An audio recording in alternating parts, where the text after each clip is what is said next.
Hi, my name is Fred Becker, Director of Becker Institute. I'm here to help you raise self-reliant, responsible children, to show you how to create pro-social opportunities so your child can develop the social-emotional skills they need to live happy, healthy, and successful lives.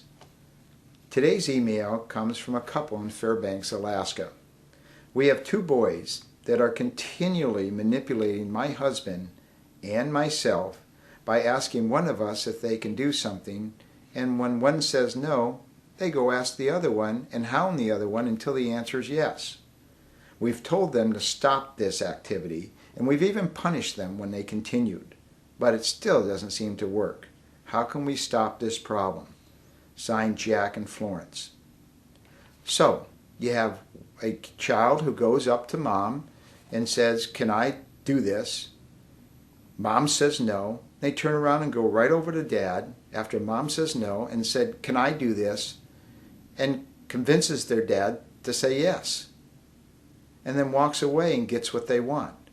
This happens all the time, and essentially what we do is we train our kids to lie and manipulate, and we want them to stop.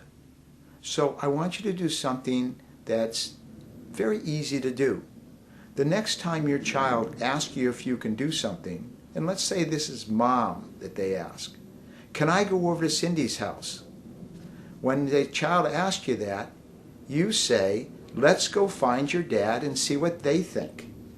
And you find dad, hunt him down, and ask dad, "Daughter wants to go over to Cindy's house. What do you think?" And gets the response from dad. In other words, mom and dad are talking.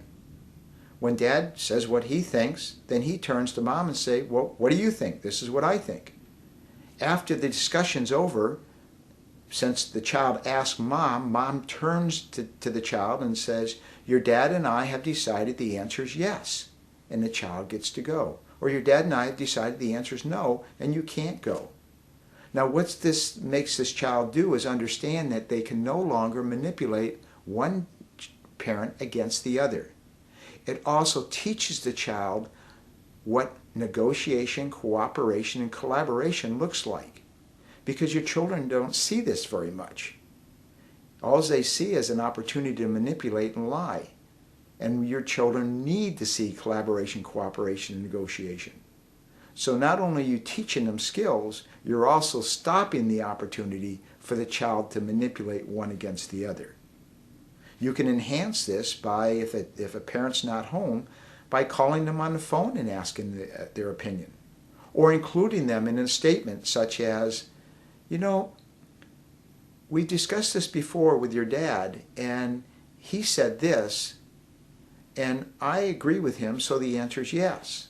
Or you might say, "I don't know how your dad feels like this, so the answer is no, but we'll discuss it with your dad when he gets home for the next time you ask."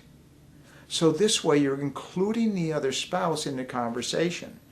And what you're telling the child is they're not going to get their way until you've discussed this with the parent. This stops the child of the manipulation and the lying and forces the child to treat each parent equally. Remember, the one who child asks first is the one who always puts the hammer down or gives the child permission after discussing it with the other spouse. Try this and you'll find that your children will quit manipulating with you and start to honor and respect you, both parents, as they start to negotiate and collaborate together. If you want more information, visit us online at beckerinstitute.com.